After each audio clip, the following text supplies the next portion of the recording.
What's going on, guys? Welcome back to the Plastic Palette. That's the old intro. It feels like the full Dookie Super Saiyan Goku. And absolutely dislike hard plastic capes. Give me GT Goku, now give me my future, go on!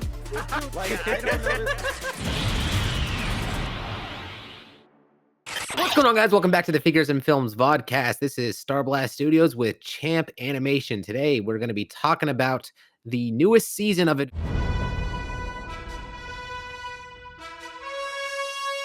Many different discussions that has been going on over the past couple of months with this show, because this is honestly one of the biggest animated shows of discussion that has been out there. It has been every single year, anytime there's been a new season dropping, because it's multiple different reasons. Of course, number one, the biggest topic, of course, that they talk about every year is the animation. Secondly, though, what seems to clash with that is that the story is getting better. The animation isn't. But does the animation actually get in the way and hinder the story?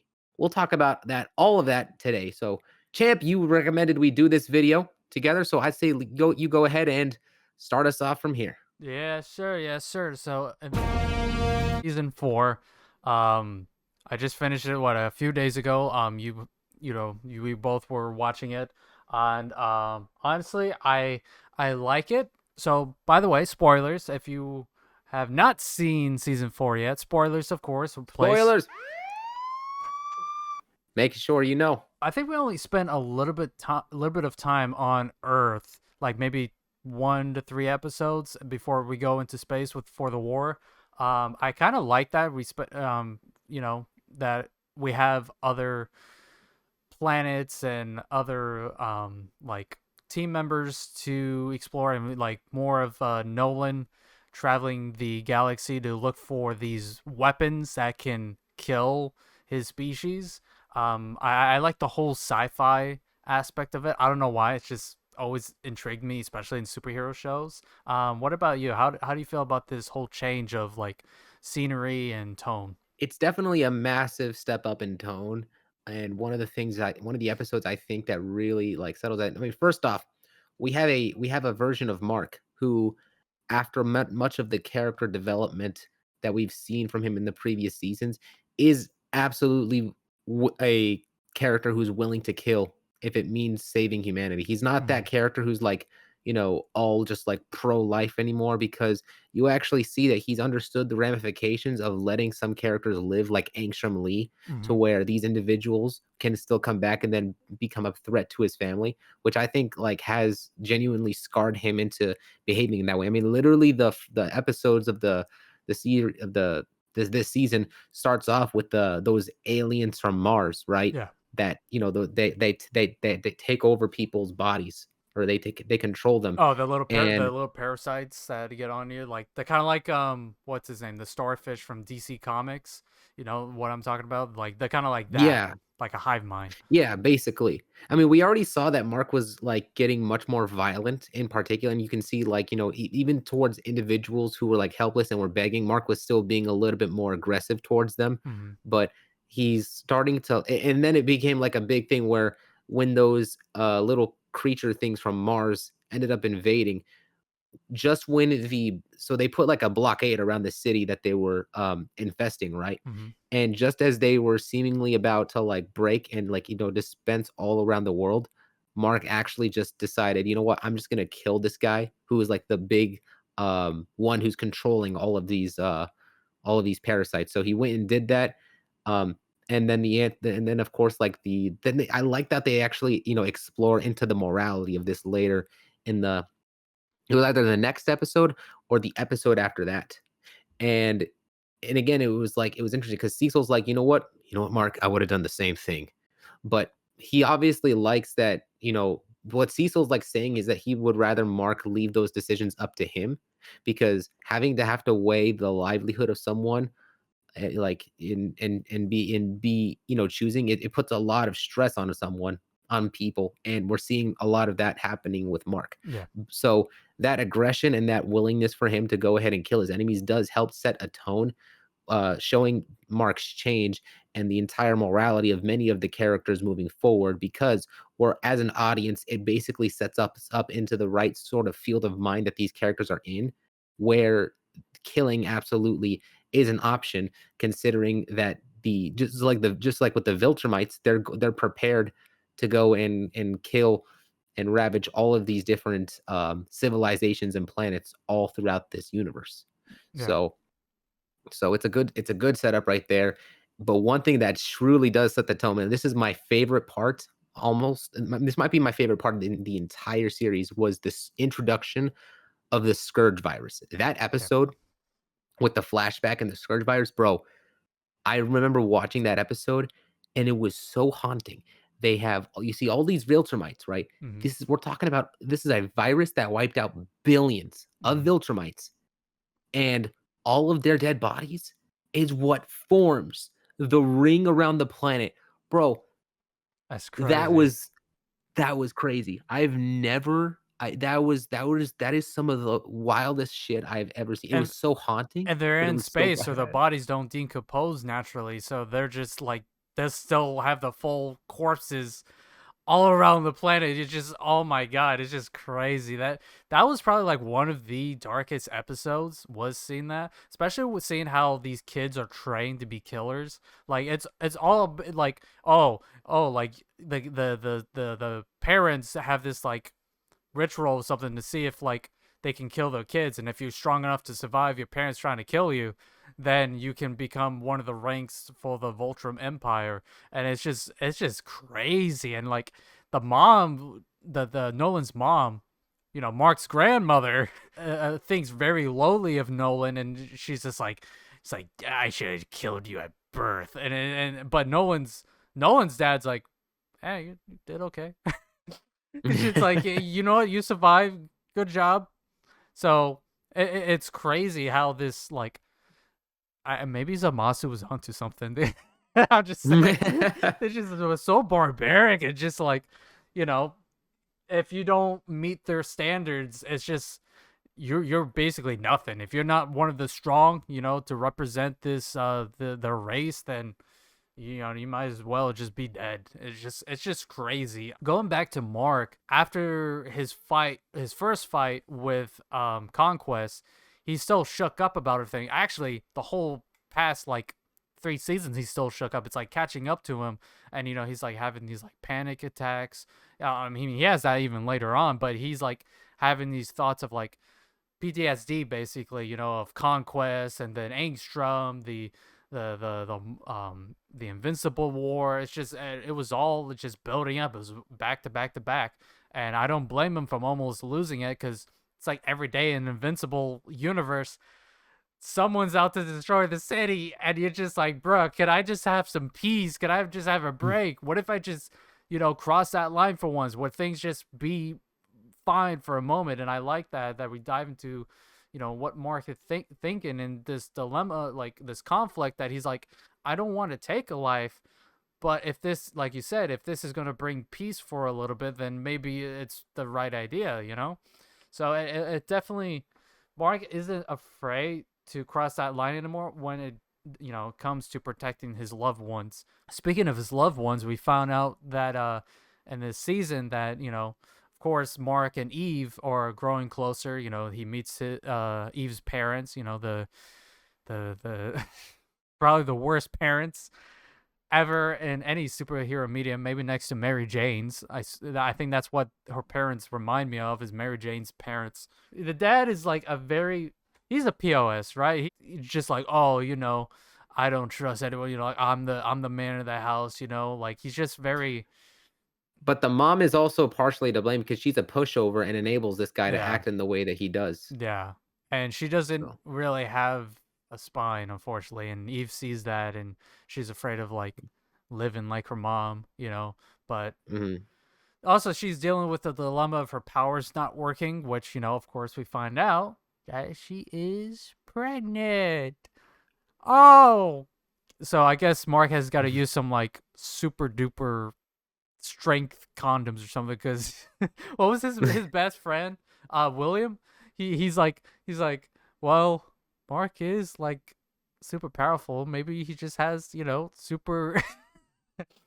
Yeah, but like, what's weird about it is that there wasn't any mention of this when there was any like, I mean, they actually did speculate about this when he was with Amber, right? But Yeah. I don't know if, like, him and Amber actually, like, tapped hard enough to Eve is superhuman in a way, so she's taken a lot of damage, so she, you know, if I have to like, what you mean by that? but Oh my god. one thing I do like is the relationships in this show. They feel very human, and of course, not everything is perfect; they're flawed. But I like how they try to work through their problems. Unlike a certain other masked hero and another redhead, in comics right now, because the writers just like to f over our favorite webhead. But we get into serious topics, especially with Eve, and Mark almost having a child together. We have Nolan and Debbie reuniting, and Debbie's just has all this pent up anger from Nolan because of everything that he said and everything that he did from the first season. And you can't really blame her for how she feels, especially since she moved on with another guy, um, and she was trying to start a life. So like, imagine you trying to get back on your feet and move along, and then all of a sudden, here comes trouble.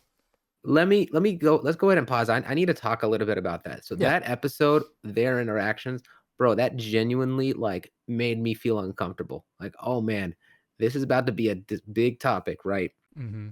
Nolan's gonna be on the defense because it's like, you can as a viewer, obviously what Nolan did is irredeemable, Yeah. but you can sort of see, like, sympathize with him that he's in this situation where it's like, okay, he's having to wait for what he did, but then you can't blame Debbie, you can't blame Nolan. Mm-hmm.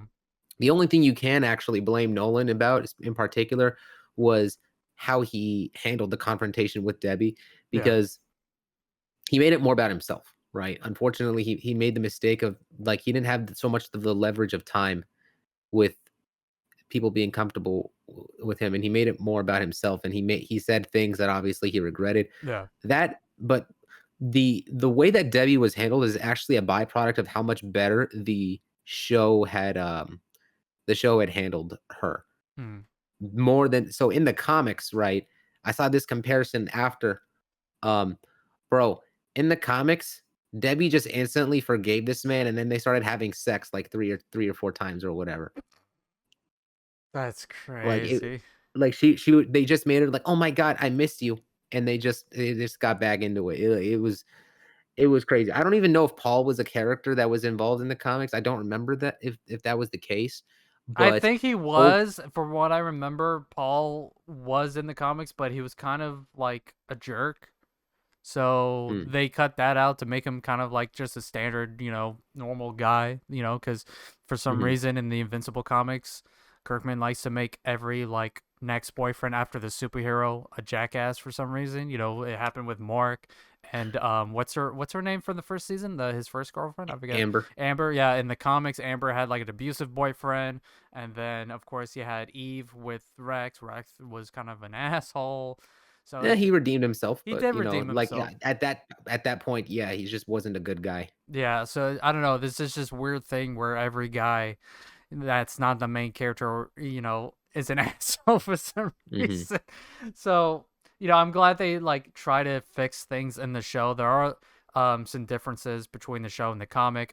There is like episode 4. I know a lot of people don't like episode 4. I thought it was very out of place with the whole like demon underworld thing. It did feel like it didn't really add anything to the overarching story.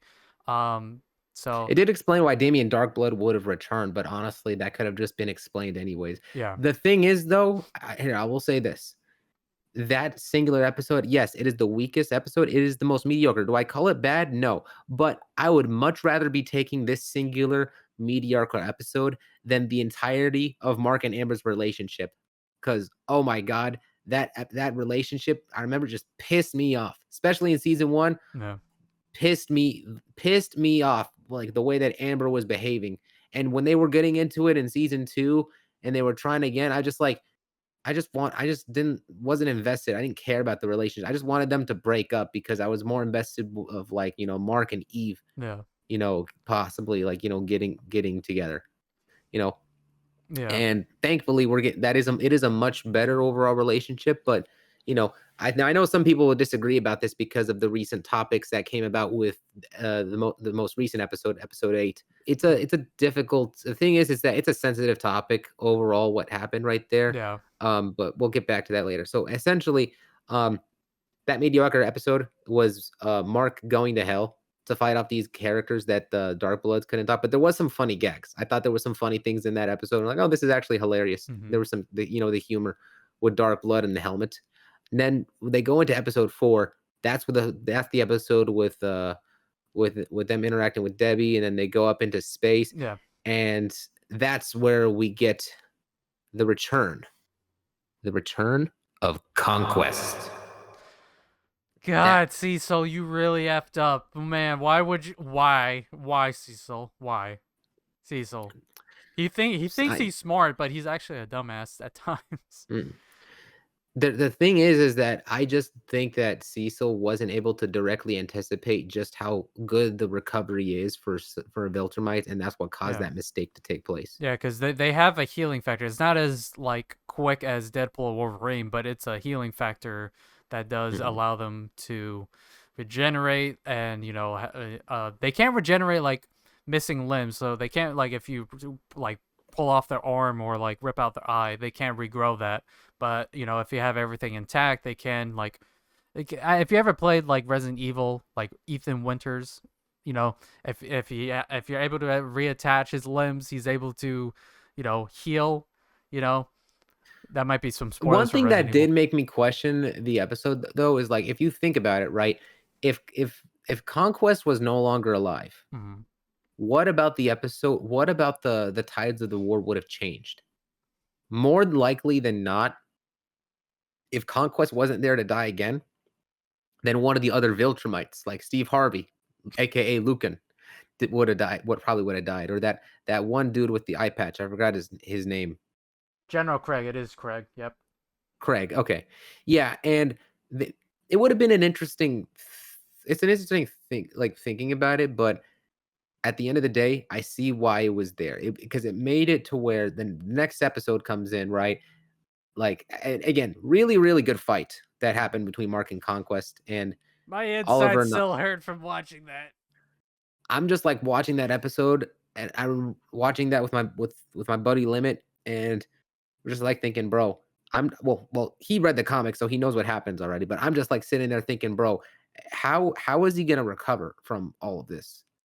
Like, there's no way. And it's like, it's an off screen thing. All Nolan, who's there, has to do is put all of Mark's insides right back in, wrap up the bandage, and just keep on feeding him while he's unconscious with the proteins on the planet. Yeah, I think And I think this said something in the show where you have to like destroy, like you have to cut off their head or like destroy the brain or something like that for them not to ever come back, because again they can still heal with those kind of wounds. So and they come back stronger. So they're kind of like Saiyans with like Zenkai boost. yeah, they get a little bit of a dude. At this point, Mark should be like a god because he gets beat up so much. He should be a god right now because oh my god, he gets beat up more than anyone else in this show. No kidding, bro. And the thing is that this next episode, I loved it, like for numerous different reasons. Episode 5 featured, I think it was episode 5 or episode 5 where Mark and Nolan and Oliver were together. Hmm. And you see a lot of very good character interaction where Oliver is confronting Nolan on how he made it seem like he was a mistake, right? Yeah. But because of the fact that he said that he doesn't care about his mom, that Nolan doesn't care about Oliver's mom, which was that ant lady that we saw in season 2, Hmm. right? We also learned that there's a possibility that Oliver is into lobsters sexually. So that's, great. And Noah's just like, oh. He's like, well, I ate the lobster anyway. It was good. And I was like, Like, oh, what's the chick's name that's like Penny from Spider-Man? The one that has oh, that armor.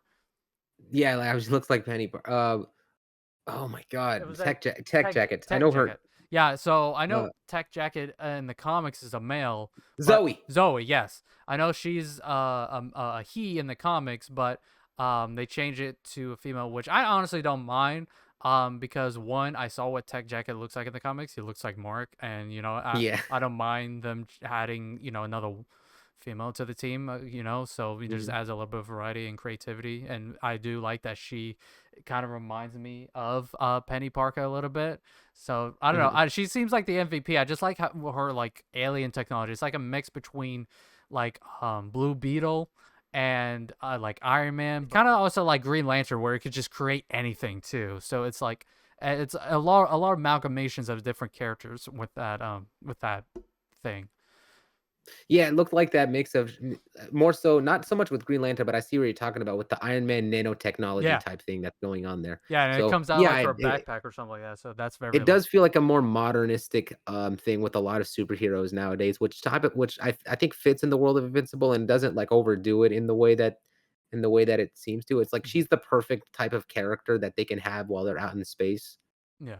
for those types of missions, so I'm honestly all for it because plus the idea too that seems to be going on where it develops a connect they were seemingly developing a connection between Oliver and Zoe, which I think would be beneficial towards the story later on. But honestly, I love the interaction. Going back to what he said, I do love the interaction with Oliver and Nolan. That whole him bonding with his second son, and them getting to know each other. I feel like that's like Nolan's second chance to be a dad again and to do it in a proper way. Because when Mhm, he was raising Mark, he was still getting used to it, and he wasn't like really sure how to be a dad. In the second, and like now with Oliver, he has like a chance to like kind of make up for like missing time and be a father to Oliver as well and do all the things that he didn't get to do with Mark. So I do like that they keep trying to redeem Nolan. Like Nolan, he's a very flawed character, but he's one of my favorites. He is someone that came to Earth to, as he put it, not to really conquer, but to mate. They would try to look for um some mates because they had a low population of like 50, and then at the end of the show they only got like 40, which I beg to differ. 37. Yeah, it looked like 37 to me. It looked like 10. It looked like there was only a group of 10 of them, but No, they said, like, they said, what was it? What was not Co no, what was his name? Thrag. I almost said Craig. Thrag said that there was only 37 of them left. yeah, which is still crazy. 10 or 37, still crazy because they do eventually, spoilers, end up arriving on Earth. So there's like 37 powerhouses in the planet, and I'm just like, you guys don't have enough to take on 37 unless you brought over those aliens, that those dinosaurs, not dinosaur, those raptor things on that ice world that would just tearing those other ones apart. I'm just like, Yeah, oh those things are barely controllable as they yeah, are. In fact, I'm pretty sure we saw Nolan starting to get in, or someone starting to get into a fight with one of them yeah. after they threw him into the battles. I just give him a So, Cecil, and he'll find that a way to control him somehow, yeah. and then really get more pissed off. Be like, are you serious?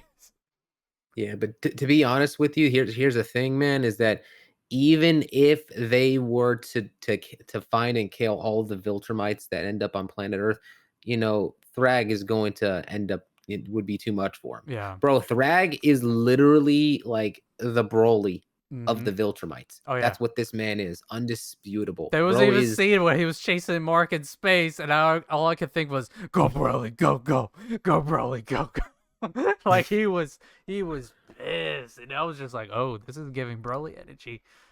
like dude was like, okay, and don't get us okay, so let's talk about that episode, right? Because when so let's say there was this attack that took place because of one of the traitors on the coalition of planets who allowed the Viltrumites to be able to get through the shields Hmm. and arrive there. That dude's such a piece of shit. I'm glad he's like they give this guy some they gave him some shit. They gave that dude hell, Yeah, right? So allowing all those deaths to take place. Bro was like, oh, but they're never but the Viltrumites will just win. There's no way we can win. yeah. It's like, dude, doesn't matter. You still a sellout, bro. You still a hell of a sellout. Um, but moving on. So after that episode, they're like, all right, we're gonna head to planet Viltrum, which I'm just like, bro, this is crazy. All right, so they go to Viltrum, they get into it, man. It's cool because you see as they're going to the planet and they're about to fight the Viltrumites, they're sneaking through the bodies that Hmm. is all around the Earth, the billions of bodies there, The billions and and billions of bodies. billions and billions of bodies. But come to find out, some of the Viltrumites are already anticipating their arrival and they're hiding in there. Yeah. So when they get past, they get surrounded. The battle starts right there, Hmm. right? So we see a lot of the aspects of their travels ending up paying off, like with the space racer and his gun, bro. Hmm. That thing is overpowered for multiple different reasons. It shoots through Man a was able, planet.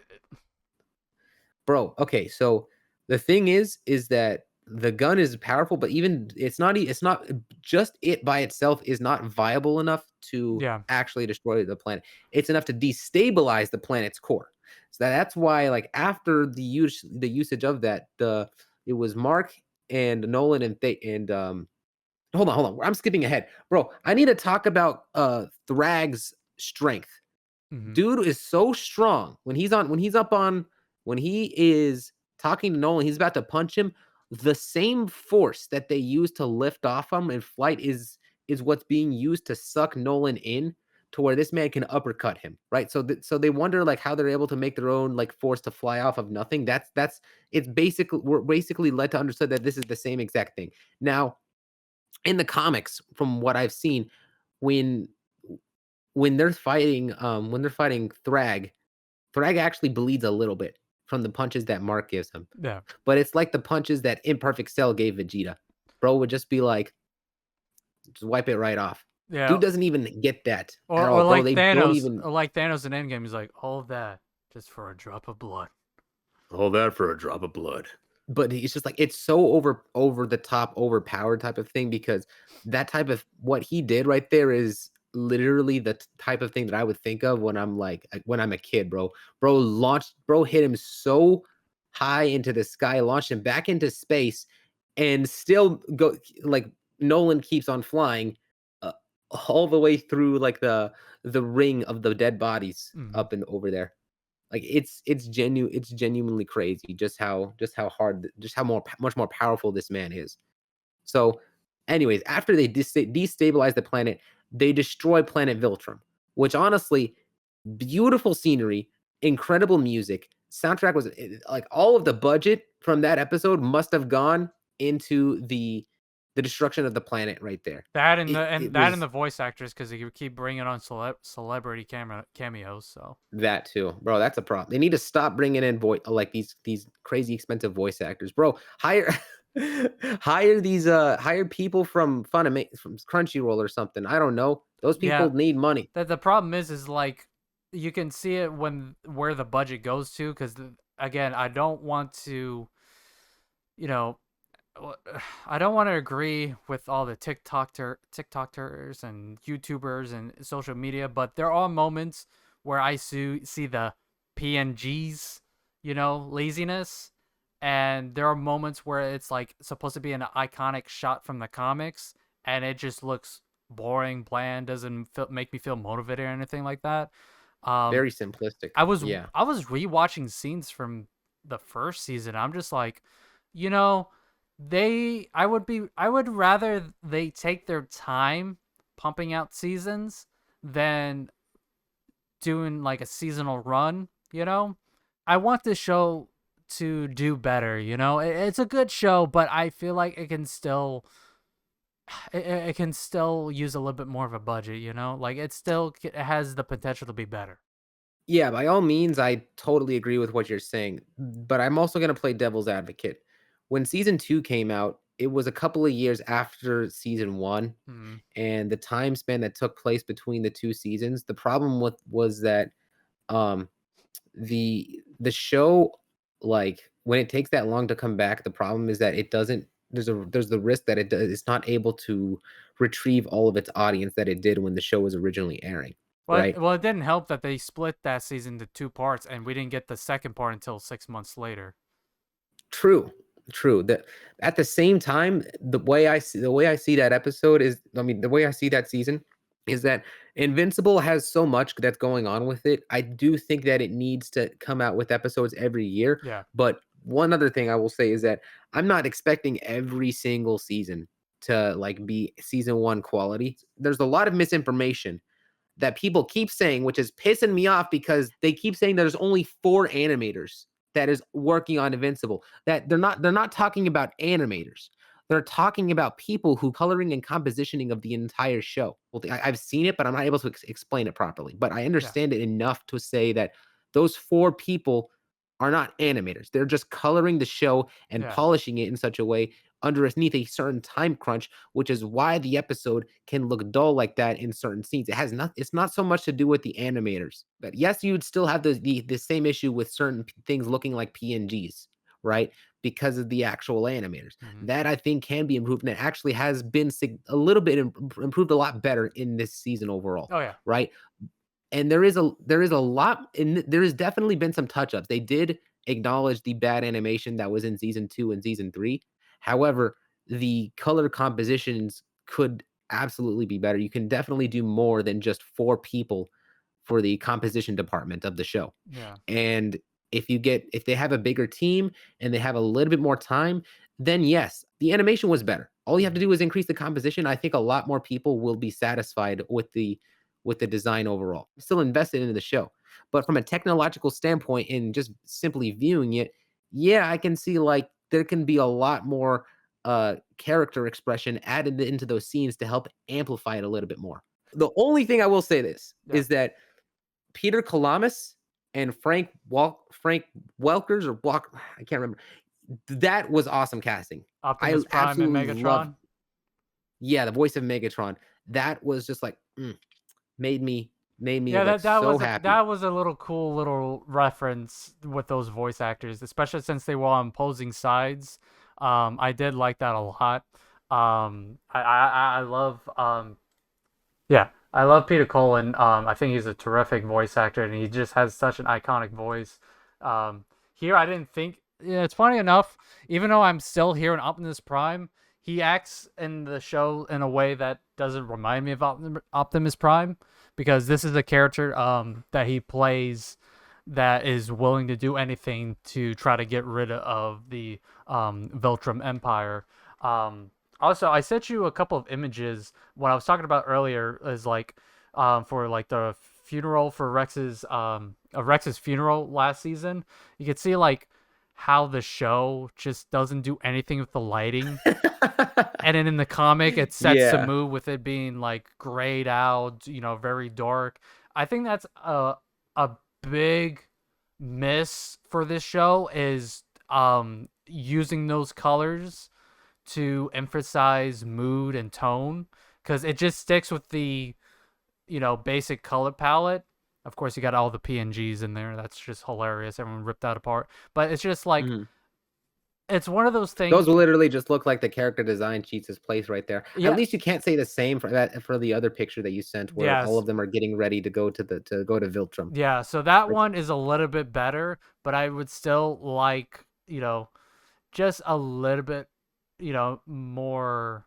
I get I don't. some of the poses there are legit like the same for Yeah. some of these, but like you can't like make them too much more like expressive unless you change the character designs to look like the comics, because Yeah. the advantage that the comic has in those panels is that they're far more detailed, but they need to be because it's a comic book. This is an animation though. It's not going to have like crazy detailed shots like that half the time. Yeah, also like you notice that Mark has a different suit than the one he wears in the show. For some reason, they didn't bother giving him the updated suit because he doesn't have the gloveless fingers and he has like a little patch on his arm and he doesn't have the was it the knee pads or whatever. So they didn't update his suit for the latest season and they just kind of recycled his season 1 and 2 suit.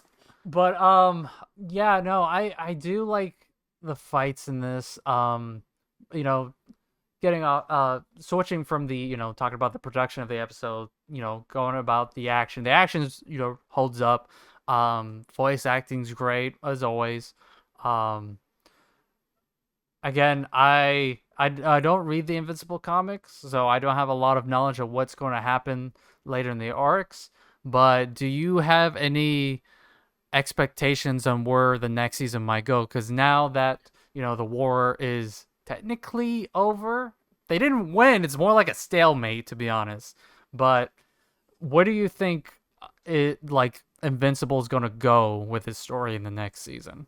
I think we're gonna end up okay, so I mean, I was spoiled, of course, for like a couple of minor things. I'm not gonna get into those spoilers for Hmm. this episode, but it has like brought about my expectation, for the next of the series. But I think that as of where the show is right now, this I think is a really good stopping and settling point towards what is going to taking place, because there's no like the problem with this next season is that there's no obvious threat.